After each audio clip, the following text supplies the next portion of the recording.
Assalamualaikum warahmatullahi wabarakatuh. Kami dari kelompok 4. Sebelumnya perkenalkan, nama saya Eka Nata Ramadhani, NIM P27226019-013, dan teman saya Zulfikar Rafif dan Erlisa Prastiwi akan mempresentasikan hak dan kewajiban klien, diri sendiri, sejawat, dan profesi lain.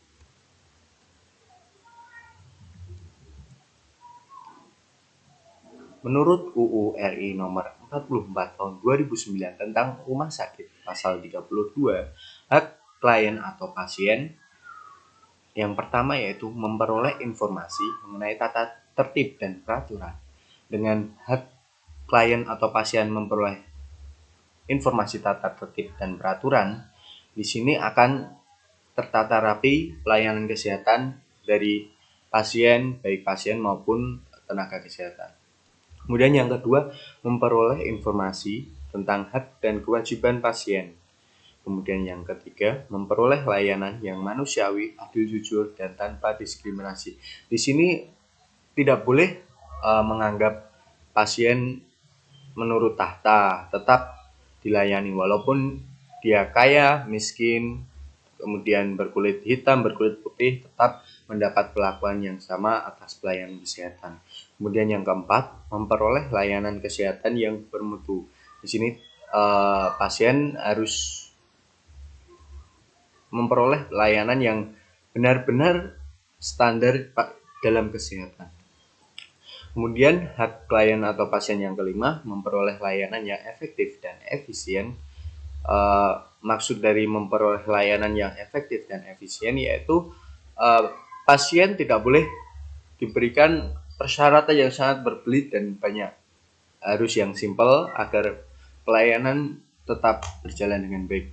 Kemudian yang keenam, mengajukan pengaduan atas kualitas pelayanan yang didapat. Apabila pasien merasa kualitas pelayanan yang didapat kurang, pasien dapat melapor ke pihak yang terkait agar pelayanan kesehatan tersebut bisa memperbaiki diri atau berbenah. Kemudian yang ketujuh, memilih dokter dan kelas perawatan sesuai dengan keinginannya dan peraturan yang berlaku di rumah sakit.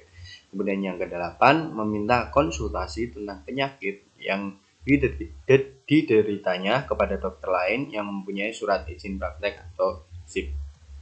Kemudian hak klien atau pasien yang kesembilan yaitu mendapat privasi dan kerahasiaan penyakit yang diderita termasuk data-data medisnya. Di sini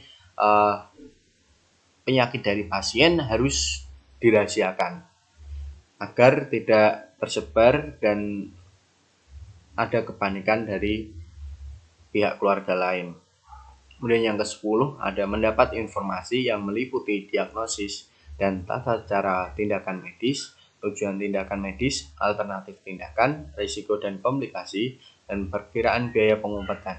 Di sini agar pasien atau klien itu siap-siap dari apa perlakuannya, tindakannya seperti apa, risikonya agar keluarga dari pasien atau pasien itu sendiri dapat menerima dan mengatasi dirinya sendiri ya.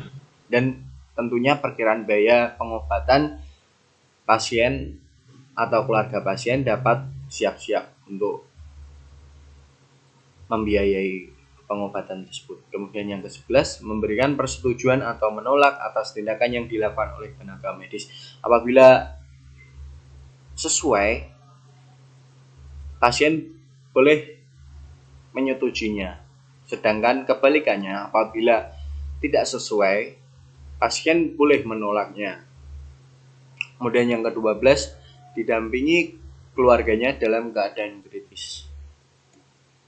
Ke-13, menjalankan ibadah sesuai agama atau kepercayaan yang dianutnya, memperoleh keamanan dan keselamatan dirinya selama dalam perawatan di rumah sakit, mengajukan usul saran perbaikan atas perlakuan rumah sakit terhadap dirinya. Apabila ada kejanggalan pada pelayanan kesehatan atau rumah sakit di sini, pasien boleh memberikan usul, saran, atau berupa perbaikan atas perlakuan dia.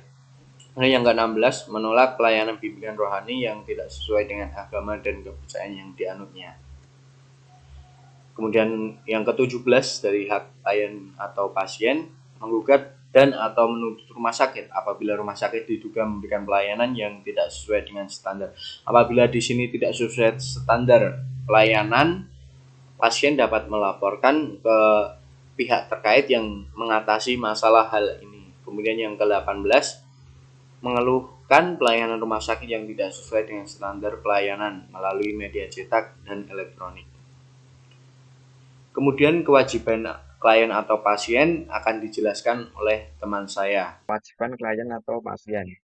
Pasal 31 URI nomor 44 tahun 2009 tentang rumah sakit. Setiap pasien mempunyai kewajiban terhadap rumah sakit atas pelayanan yang diterimanya. Pasal 26 Peraturan Menteri Kesehatan RI nomor 4 tahun 2018 mematuhi peraturan yang berlaku di rumah sakit. Pasal 26 Permenkes RI nomor 4 tahun 2018 terdiri dari menggunakan fasilitas rumah sakit secara bertanggung jawab, menghormati hak pasien lain, pengunjung, dan hak tenaga kesehatan serta petugas lainnya yang bekerja di rumah sakit. Memberikan informasi jujur, lengkap, dan akurat sesuai dengan kemampuan dan pengetahuannya tentang masalah kesehatan. 5. Memberikan informasi mengenai kemampuan finansial dan jaminan kesehatan yang dimilikinya. Ini mematuhi rencana terapi yang direkomendasikan oleh tenaga kesehatan di rumah sakit dan disetujui oleh pasien. Selanjutnya, memberikan imbalan jasa atas pelayanan yang diterimanya. Hak diri sendiri terdiri dari pasal 4, setiap orang berhak atas kesehatan. Pasal 5, setiap orang mempunyai hak yang sama dalam memperoleh akses atas sumber daya di bidang kesehatan. Setiap orang mempunyai hak dalam memperoleh pelayanan kesehatan yang aman, bermutu, dan terjangkau. Setiap orang berhak secara mandiri dan bertanggung jawab menentukan diri sendiri pelayanan kesehatan yang diperlukan bagi dirinya. Pasal 6, setiap orang berhak mendapatkan lingkungan yang sehat bagi pencapaian derajat kesehatan. URI nomor 36 tahun 2009 tentang kesehatan, pasal 7, setiap orang berhak untuk mendapatkan informasi dan edukasi tentang kesehatan yang seimbang dan bertanggung jawab. Pasal 8, setiap orang berhak memperoleh informasi tentang data kesehatan dirinya, termasuk tindakan dan pengobatan yang telah maupun yang akan diterimanya dari tenaga kesehatan. Kewajiban diri sendiri. Undang-Undang RI nomor 36 tahun 2009 tentang kesehatan. Menurut pasal 9, setiap orang berkewajiban ikut mewujudkan, mempertahankan, dan meningkatkan derajat kesehatan masyarakat yang setinggi-tingginya. Pasal 10, setiap orang berkewajiban menghormati hak orang lain dalam upaya memperoleh lingkungan yang sehat, baik fisik, biologi, maupun sosial. Pasal 11, setiap orang berkewajiban berperilaku hidup sehat untuk mewujudkan, mempertahankan, dan memajukan kesehatan yang setinggi-tingginya. Pasal 12, setiap orang berkewajiban menjaga dan meningkatkan derajat kesehatan bagi orang lain yang menjadi tanggung jawabnya. Pasal 13, setiap orang berkewajiban turut dalam program jaminan kesehatan sosial. Selanjutnya ada hak dan kewajiban sejawat atau profesi lain.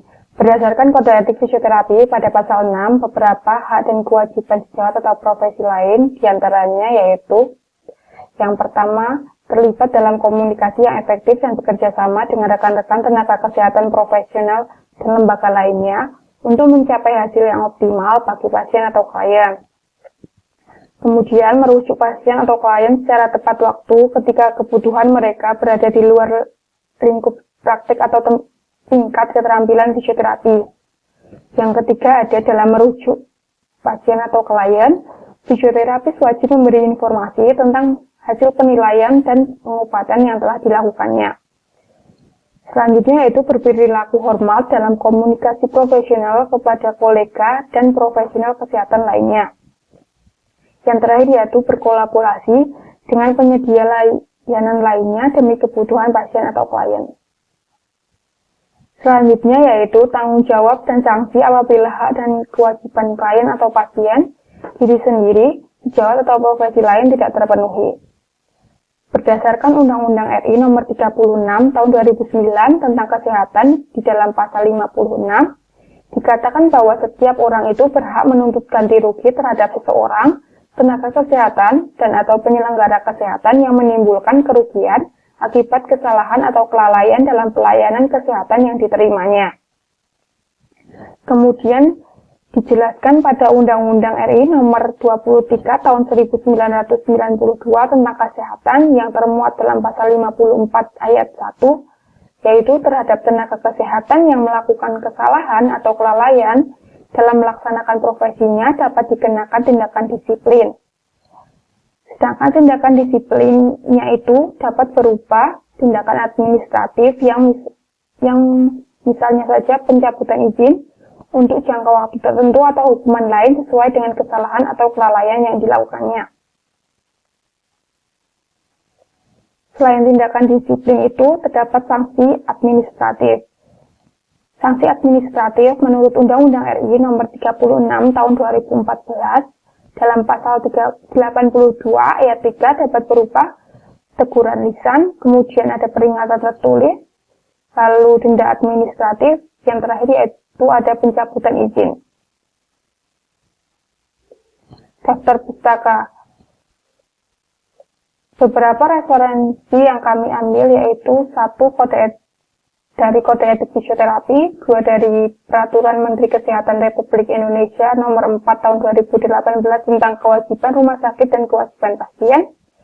Ketiga ada jurnal dari Suma Juwita tahun 2009 yang berjudul Tanggung Jawab Hukum dan Etika Kesehatan. Yang keempat ada Undang-Undang RI Nomor 36 Tahun 2009 tentang Kesehatan.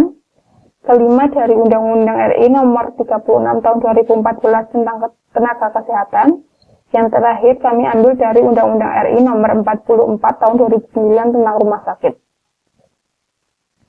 Thank you. Sekian presentasi dari kelompok 4. Wassalamualaikum warahmatullahi wabarakatuh.